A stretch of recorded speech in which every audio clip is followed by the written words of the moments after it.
New Zealander Joan Wick was just 19 years old when she was found stabbed to death in the back room of a Sydney service station. Her life's been lost, our lives have been ripped apart, and no one's been held accountable. Was it a robbery gone wrong? No, that's a frenzied attack. And there's got to be some very serious reason for it. Or something more deliberate? I'm going to come back and get you. Those were his exact words. I will come back and get you one night.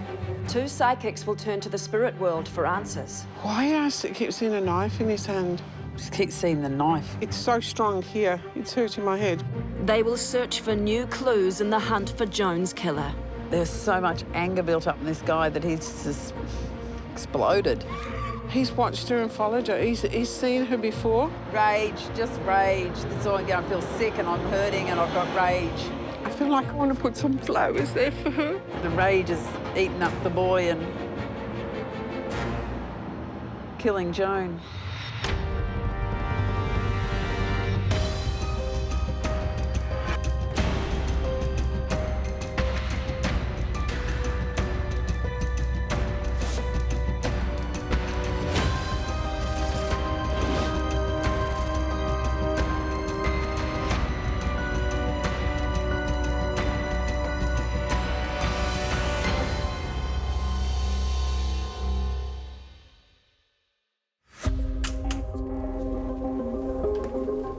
No one has ever been charged with the brutal stabbing of young New Zealander Joan Wick more than 45 years ago. Sensing murder psychics Sue Nicholson and Deb Weber have come to Sydney to examine Joan's death. They each have a day to find out how and why Joan died. The rules for sensing murder are clear. The psychics have no prior information about the victim or the filming locations. They are filmed on separate days. Their job is to provide the victim's name, age, sex, and details of how and when the person died. Correct answers are sometimes confirmed by the film crew. She's just a really bubbly personality. The personality's coming through very light-hearted and, you know, like I want a chatter, likes to chat. People liked her. She just said, I hope they did. She was a pretty get-up-and-go sort of a girl, attractive. Fun, absolute fun, loving, friendship. I don't think she came from Sydney. She feels like she might have come from somewhere else. She just said to me, I want to go home. Because her parents didn't live here, so they were a distance from her. She came to Sydney to work, maybe. Deb is correct. Joan left New Zealand to start a new life with a working holiday in Sydney. She keeps flicking her hair back, so I know she's got long hair, not short cropped hair. She's got like length in her hair. The B, blonde. I'll go the blonde. I have to go blonde. She had lovely hair and she decided she wanted to go blonde. I'm not a big girl, more a slender build. She just said to me, I had a nice figure, and I said, yeah, you look like you got a nice figure. She was very particular about what she looked like, her clothes, like modern things, being out there, being seen. It's the clothing I'm looking at, and 72, 71, 72, 71, 72, somewhere there.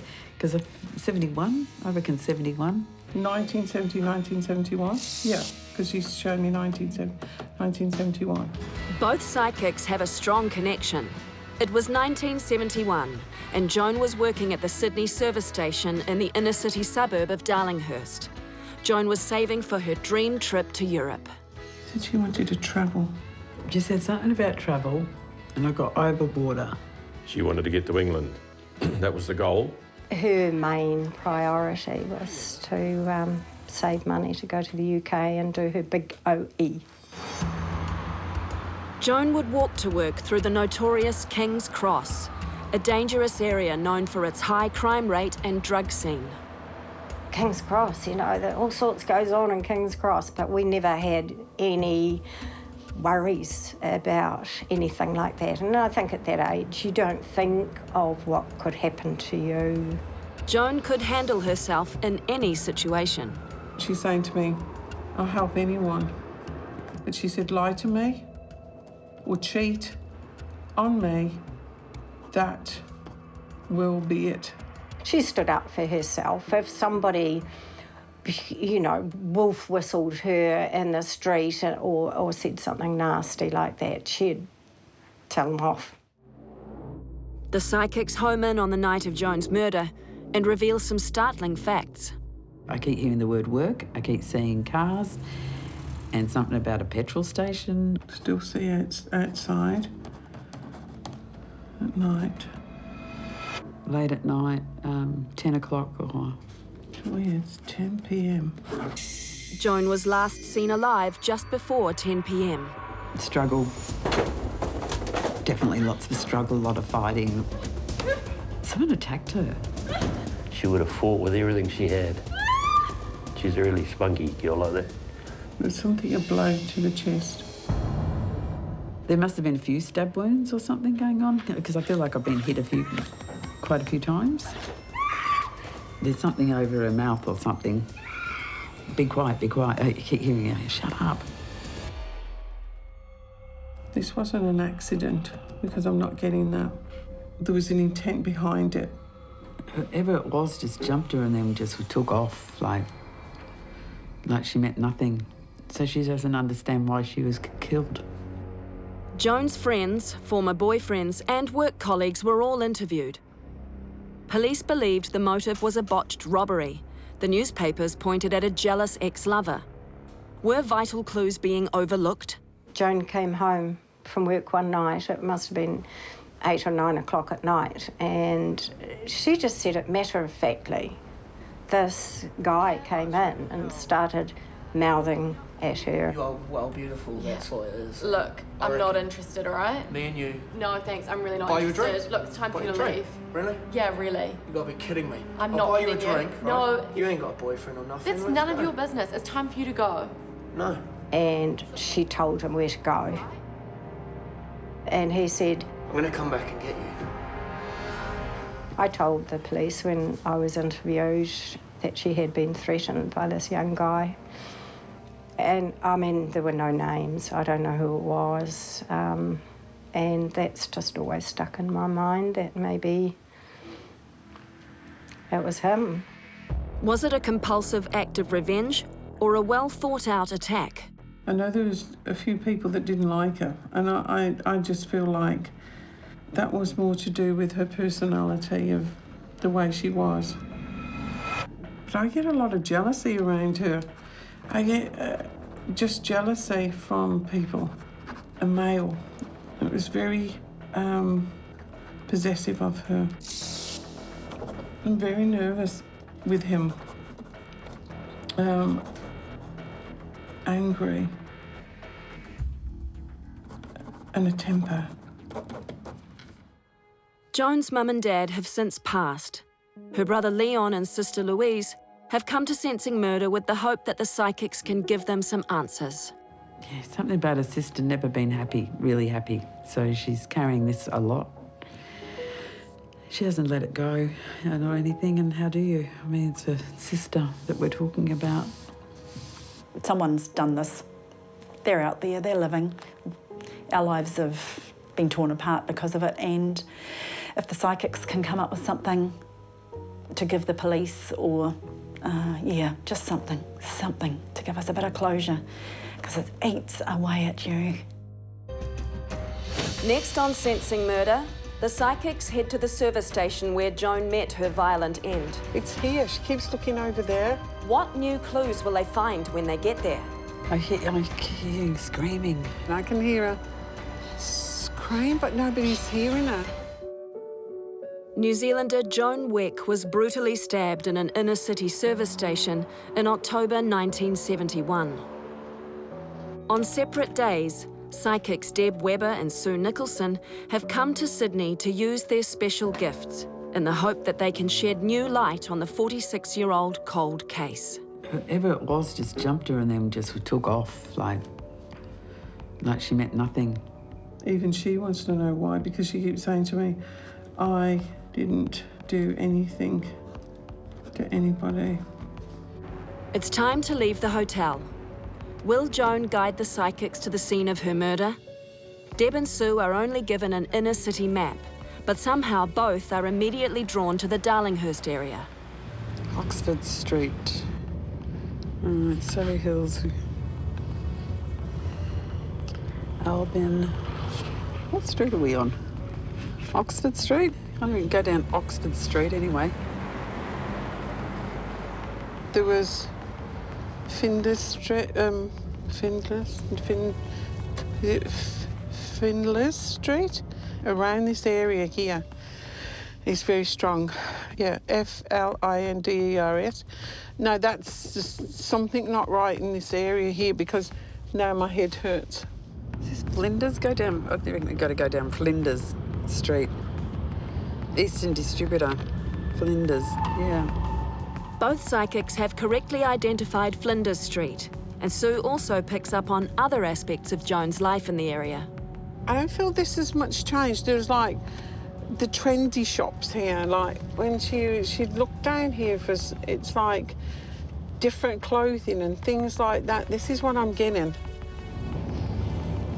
Oh, Flinders, it's down here to the right. Is that it there? There you are, I think. Maybe that's it just there. That looks like it might be it, but there's nothing here. Yeah, I think this is it. There's nothing here. Oh. She said it had changed. She didn't say it was completely gone. Deb has identified the correct area and, on a different day, Sue directs us to the same location. Feels like I want to go over here. I don't know if that makes sense to you. It's here. She keeps looking over there, and I feel like I'm going to cry in a minute. Over there. I want to go over here. Sue is drawn to the alley behind the old petrol station. Since she was here, this has all changed because it's been some time since she's gone. And I want to go down this way because all this wasn't here then. Because she kept showing me like I was walking through an alley or something, which is like here. Yeah, it's all been changed. The petrol station has altered significantly since Joan's death and is now just an empty lot. Okay, it's getting stronger as I'm coming from here. Tell me where you are. It's got to be here. Show me, it's here. The precise area Sue's identified is compelling because on the other side of the fence is believed to be the exact spot of the old brick cashier's building where Joan was working at the time of her death. It's here. Here. It's right here. No, this is where I feel. It's here. Now that both psychics are connected with the spirit of Joan, the night of her murder comes clearly into view. I just feel like he's come straight in, headed towards her, and saw my face. It must have knocked her out or something. Must have knocked her out. It's so strong here. It's hurting my head. So I don't know if she was beaten around the head. Struggle, still got to struggle. Someone's grabbing at her. I hear screaming. It's interesting because I can hear her screaming. I can hear her scream, but nobody's hearing her. Nobody's listening to her. Why else it keeps seeing a knife in his hand? Because I keep looking down at my hand. Like I've got a knife. Just keep seeing the knife. It's 1, 2, 3, 4, 5, 6, 7. Stopped. She just stopped. 1, 2. Well, there's quite a few stabbings. I keep getting my hand over my mouth, like I'm calling out or screaming, and he wants to, honestly wants to shut up, shut up. I can see her. It's like she's lying face down. There's something here, really around the chest and the head. The injuries to her head, I don't know, that was when she fell or hit her with something, but it's not good. There's no light. I saw there's a light on inside the building, but there's no... It's really weird. Something about this back room anyway, and when I get the back room, the light's not on. It's dark. Oh, God. Anyway, I'll keep you in the woods. I can't get out of the room. So I'd say she's deceased in the room. So who could have done this? And how did they get away with it? It was very fast. It was in, fast, and out again. It's like he didn't hang around. He did what he did, and he had he had all the intentions of going there and doing what he did to her. I thought it would be a robbery or something, but no money, no nothing. Just it's like a killing. He didn't take anything. I can't see, like, you know, you break into somewhere and you take them till money or you take cigarette, whatever they do. But this was an attack on an innocent person for absolutely no reason. He's either on drugs or something, this guy. He is either under the influence of something there, because I'm seeing a drug or drugs or something. He's definitely not straight in the brain. It's like being done for a joke or something. This is ridiculous. This is, I can hear laughter. He's so angry. He's just really angry. Anger, rage, off my face, and laughter, and it's like really screwed up here. It's completely screwed up. Next on Sensing Murder, will the psychics uncover the connection between Joan and her killer? I'm just wondering if he actually approached her in the past. She's seen him before and she doesn't know why he did this to her. Will Joan's spirit help solve this case? I can see her over there. She said, I'm here, I'm here. Sensing Murder psychics Sue Nicholson and Deb Webber are at the old Sydney service station where New Zealander Joan Wick was murdered more than 45 years ago. Both psychics have ruled out robbery as a motive, instead revealing a man fueled by drugs and anger who had all the intentions of killing Joan. But was this man known to her? I don't think she knows him, but I think she's seen him before. But I don't know him. There's been a spotting or something of him before. Feels like he's quite, well, he's arrogant. He's watched her and followed her. He's seen her before, and he's seen her in the areas where she goes or visits or, you know, out with friends, and he's watched her. Andrews, the name Andrews keeps coming in. Andrews.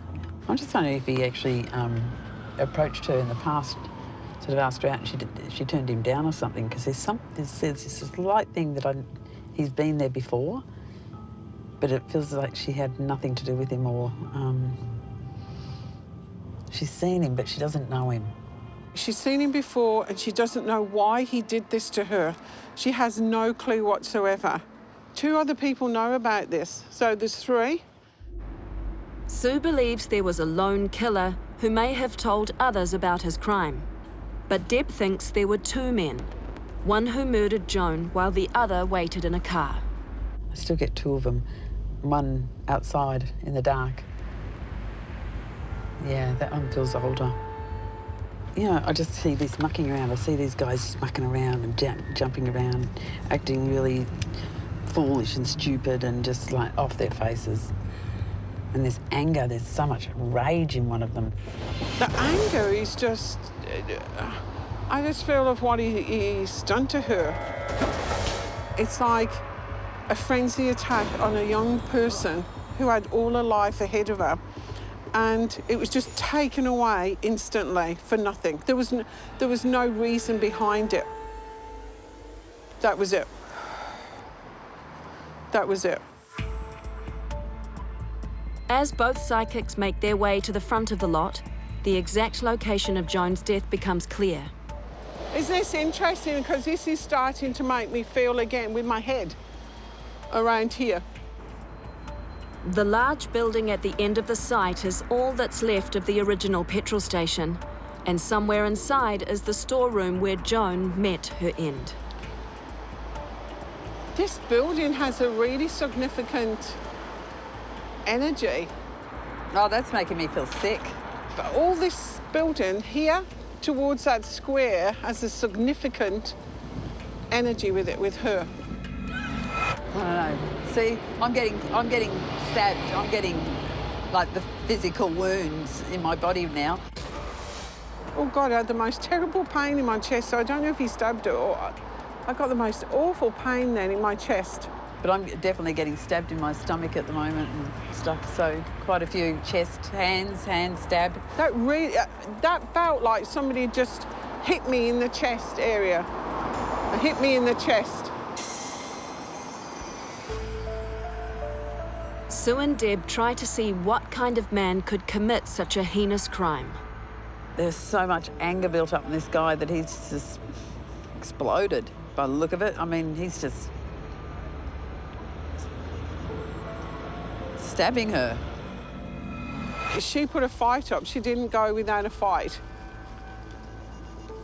But there's something in his hand, I just feel, around the head. And she banged her head or he hit her over the head. But I think he hit her or something, because my head keeps hurting too. So hitting and stabbing and throwing her to the ground. It's like he had a vendetta against her and she didn't do anything.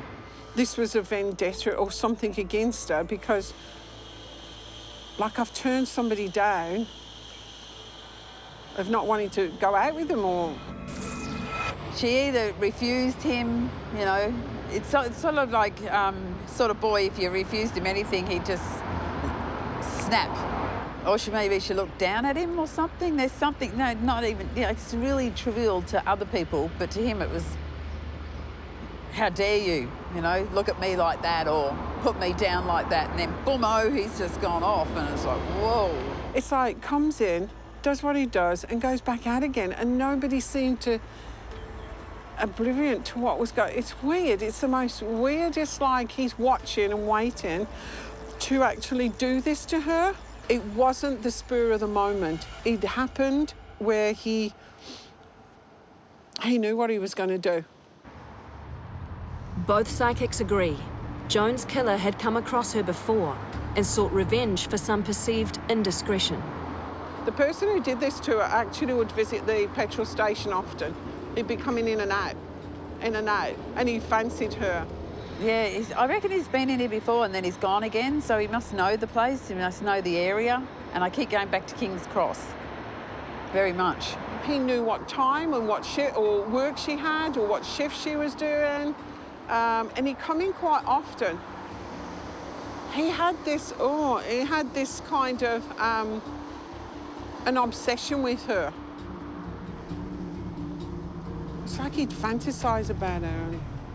It's like he's asked her out and she's going, oh, no, no, you know, and he didn't like it. I actually feel like she shouldn't have been working that night for some reason. Feels like I shouldn't have gone in that night. I was doing a shift for someone, or I shouldn't have gone in that night. I shouldn't have been there. Sue is correct. Joan wasn't supposed to be working that night. She was covering for another employee who had called in sick. So how did the killer know she would be there? It's like he's come past here and he's seen her there. He's come past because he's thinking, oh, she's in there. Because I can see her at the front here, or at the counter, or at the front part here. Parked his car here. He walked over there. He did what he did, and he got in his car. And then I've gone, up the road, that way. I keep wanting to go up, for some reason, over that way that he went. Next on Sensing Murder, the psychics reveal details about Joan's killer. He's got a really thin face, like really drawn. And now he's got all these tattoos. It's like he's had a lot of tattoos. That's what I'm seeing. And emotions run high as the reading reaches its end. I feel like I want to put some flowers there for her. Sensing Murder psychics Sue Nicholson and Deb Webber have uncovered some startling theories about the brutal death of Joan Wick. While Sue thinks the killer was an older man who acted alone, Deb believes a younger man murdered Joan while an older one waited outside. Nevertheless, both agree that the man who stabbed Joan was under the influence of drugs, was emotionally unstable, and had revenge on his mind. So what did the murderer look like? Yeah, he's about 5'8", 5'10", 5'10". He's about 5'10", and very rugged looking. He's got a really thin face, like really drawn face. It's like I can see the shadow of the cheeks going in. He's got quite big boots on. Like, I'm seeing that, like work boots. Like work boots, I see work boots. He's got curly hair. It's wavy hair. It's might be bald now, I reckon. But he's got wavy brown hair. He's got very short, well, this is probably I'm looking at him now, but he's got short, really short hair.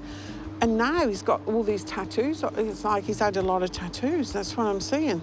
You know what? And that blue eyes that I saw earlier coming in really clear.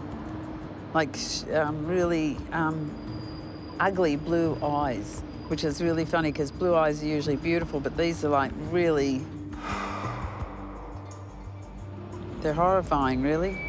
He's not a young person. He's not young, like 17 or 20. He's not. He's like in his very, very early 30s. I think there's another guy and he's in his, I think he's in his 30s. He's older than the young one. It's really weird because I actually feel like I want to go to Wollongong or like move in that way. Because he did live in the area, but then he moved he just moved. I reckon one of them's got AIDS. I just got a real, I don't know why I said that actually, but wow. HIV, yeah. But I don't think it's the one, no, I don't think it's the one that attacked Joan. That's the thing. Or he got AIDS, or he got HIV or something later. Because I don't think he had it then. Yeah, it doesn't feel like it. Feels like one of them's alive still. The other one could be deceased or like still got one outside, but I don't think he had something to do with the killing. I reckon they should check the names Simon, Daniels and Andrews. Do you know his name? I keep getting that, a P, and I keep seeing a P. No, it's very strong there, like a Phil or a Philip. Phil. There's a Phil name. Simon Andrews or Daniel Andrews? Something like that. They're the names I'm getting anyway. Daniel Andrews or Simon Andrews. Oh, maybe they were brothers. As the reading comes to an end, the full impact of a young life taken finally sinks in. She's only, you know, like I said before, she doesn't live too far away. It's just, she never got home.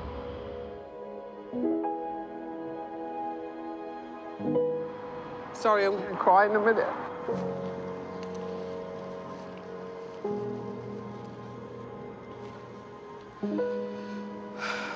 I feel like I want to put some flowers there for her. Because she feels forgotten.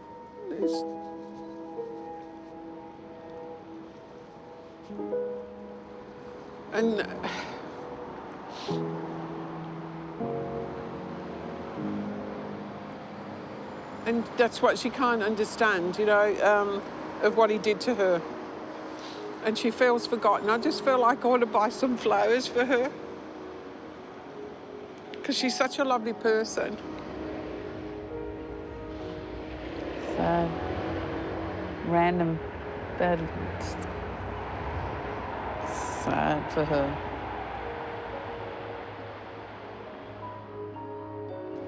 Yeah, she's sad for her sister.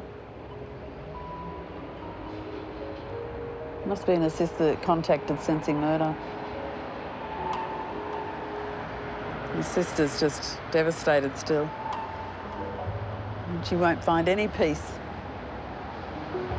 But I think she thinks Joan's stuck in the battle, but Joan's not stuck in the battle. Joan's sister's stuck in the battle.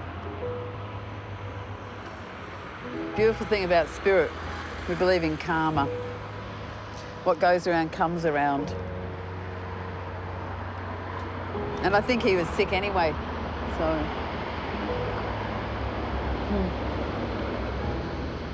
It has been a long time, and she's such a lovely soul, and she feels at peace now. Yeah, but I just hope that somebody comes forward with some more knowledge or information. Okay, and she's with her mum now. Yeah, so that's lovely. And she's happy and she's okay. Her story's been told. Joan's siblings, Leon and Louise, have come to Auckland to watch the completed Sensing murder. Here too is Joan's friend Christine, who hasn't seen the Wick family in many years. 19-year-old New Zealander Joan Wick was murdered while working at a Sydney service station in 1971. I feel young, I feel like laughter and vibrant and, you know, the personality's coming through, very light-hearted. People were drawn to her. How they pick up on her personality was just amazing.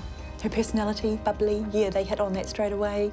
Bit feisty, but yeah, they got her summed up, I think, with her personality. She's brown hair. She has to be. But for some reason, it turns blonde on me, so she's really good. She likes mine. Just the way they picked up on her hair and how she'd colour her hair blonde. Yeah, and they're screaming. There's something, a blow to the chest. Oh, my head is so heavy. And the extent of the injuries of what I'm getting with her, it's like a big blow to the body. She either refused him, you know, it's sort of like sort of boy, if you refused him anything, he'd just snap. Like I've turned somebody down of not wanting to go out with them, or... I just can't believe the hate in them to do that. I just can't. If that's a brush off for not going out, to go and do that, you know, bloody arsehole, yeah. I still get two of them, one outside in the dark. The person that did it, he can't have travelled far with all that blood. There had to be a car or something down an alleyway. If there is a car waiting outside, that just absolutely backs up, because he's got to have her blood on him. He's got a really thin face, like really drawn face. And now he's got all these tattoos. It's like he's had a lot of tattoos. That's what I'm seeing. I reckon they should check the names Simon, Daniels and Andrews. But you just need that one special clue, that one thing that'll say, right, it was him, he was here at the time, we've got him banged to rights. I actually feel like she shouldn't have been working that night for some reason. I was doing a shift for someone, or I shouldn't have got in that night. I shouldn't have been there. I didn't know that she wasn't supposed to be working and she was only standing in for somebody, and that made me realise perhaps he really was stalking her. It's horrible, because if she wasn't due on that night, that bastard was driving past just to see if she was on. Yeah. I just hope that somebody comes forward with some more knowledge or information. Okay, and she's with her mum now. She's with Mum, I love that bit.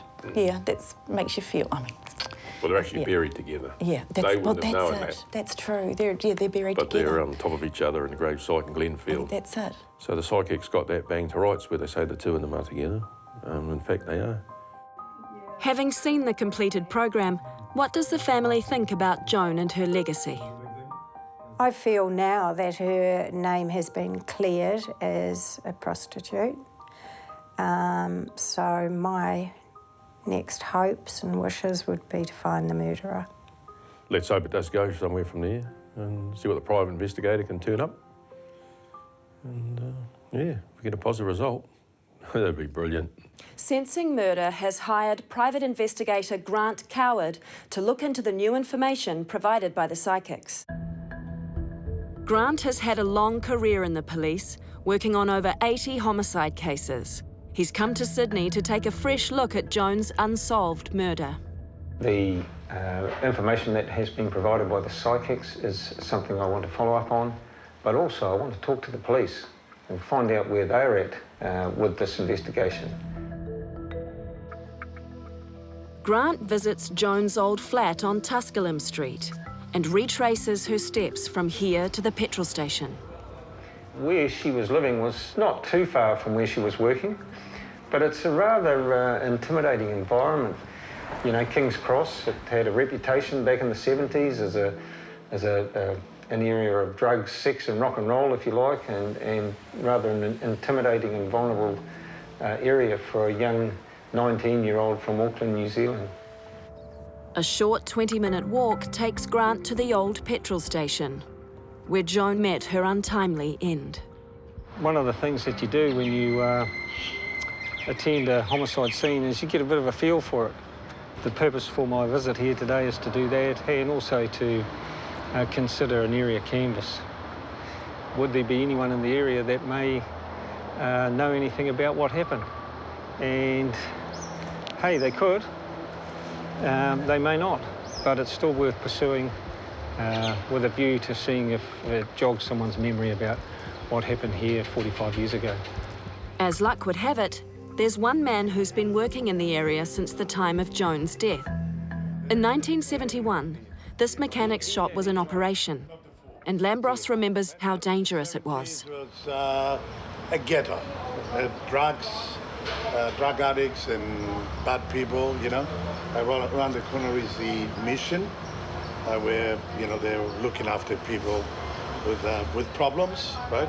So all around here we had, you know, a lot of people where there was, you know, heroin, LSD, all that sort of stuff. So, and I've been here since 1973, so I've seen the area change, got better, it got nicer, you know, all those people, they moved somewhere else. So, you know, that's what it was. For Joan, it would have been a very violent and vulnerable area, you know, perhaps even intimidating if you weren't strong enough to react to situations. She may have been offered heroin. She may have been hit upon for sexual favours or whatever. I mean, it was a pretty tough time back then for her. Private investigator Grant Coward is in Sydney, providing fresh insight into the murder of New Zealander Joan Wick. Walking the scene and talking with locals has confirmed the psychic's revelations that the area was rife with drug addicts and violent people. During the reading, Deb picked up on a couple of names. I reckon they should check the names Simon, Daniels and Andrews. I'm just checking to see. After a thorough search of the Sydney electoral rolls from the 70s, we make a surprising discovery. We have two possible matches, and their professions suggest that they could have been in that area at the time. Hey, thanks very much, Sarah. Cheers. Bye. However, we've further checked the 2008 electoral roll, and neither of those two names are listed, which suggests one of two things, perhaps, that either they've moved on or they've passed on.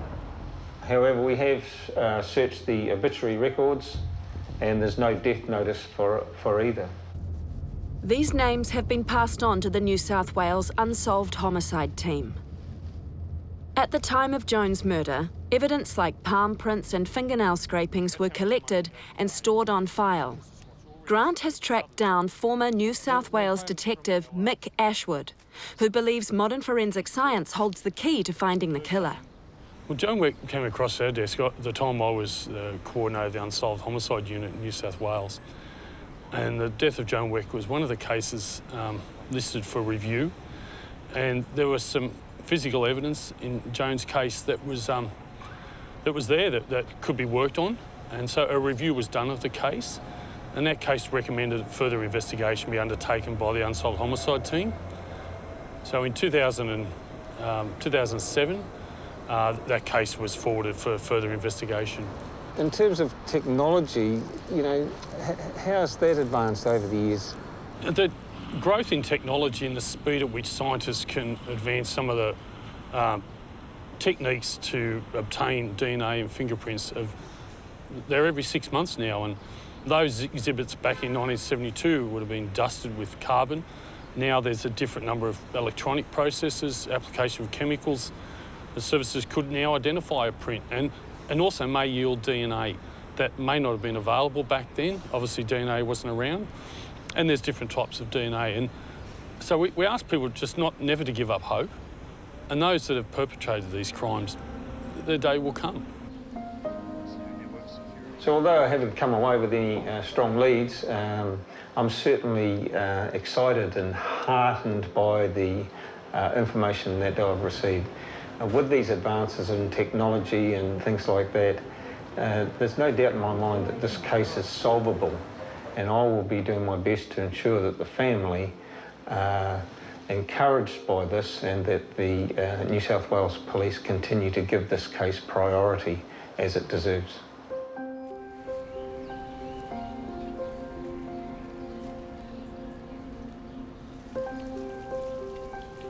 Hi, Louise. How are you? I'm very well. Deb has come to Nelson to meet with Louise and share a final message from Joan to the Wick family. She's an angel. She's a good girl, and she was fun. She was fun. She was a party girl. She liked to party, you know? Did you? Good. Yeah, yes, very much. I think she's probably a bit more party than me, but yeah, pretty much the same. And that's all she was. And most people are party people. Yep. It's just that she was in the wrong place at the wrong time, in a sense. Even though it's as dreadful as it is. That's the bit I can't get that pain, that last whatever minutes, you know, like 10 minutes, I can't get that. But she's not in that anymore. Yep. She's not. So you've got to learn to live really in the now and talk to her and just say, Joan, I know you're around me. I know you love me. Yep. And she does, and she's been worried about you. You've got a couple of children to look after that she loves. Absolutely adores your children. It's like you've got to ask Joan to help you heal you, all right? And say to Joan, I've got to let you go. I've got to let you go free. I've got to say goodbye for now, but I'm going to see you later. Gets a bit, I've got to see her again. Yeah, you will see her again. And the fact is, when they go, the beautiful thing is, Louise, they're not really gone. Okay. Think of the good times that you had with her. And think of her flying free and just being in peace and laughing. She laughs a lot. Okay. But really, ask her to help you let go. I will. It's for you and for her. Yeah? I will do, dear. Oh, yeah, my darling. I'm feeling a lot better, a lot more relaxed. She's there watching over. Apparently she's watching over us and the kids, and that's great. I think she's up there with Mum and Dad, but doing her own thing and having lots of fun doing it. I feel a bit of release. I feel like Deb's hugs and saying her spirit is happy. She's relaxed, she's laughing, she's having a good time, and she wants me and Leon to have a good time. We move on knowing that she's in a good place and she's safe now. And we'll catch up on those 45 years someday.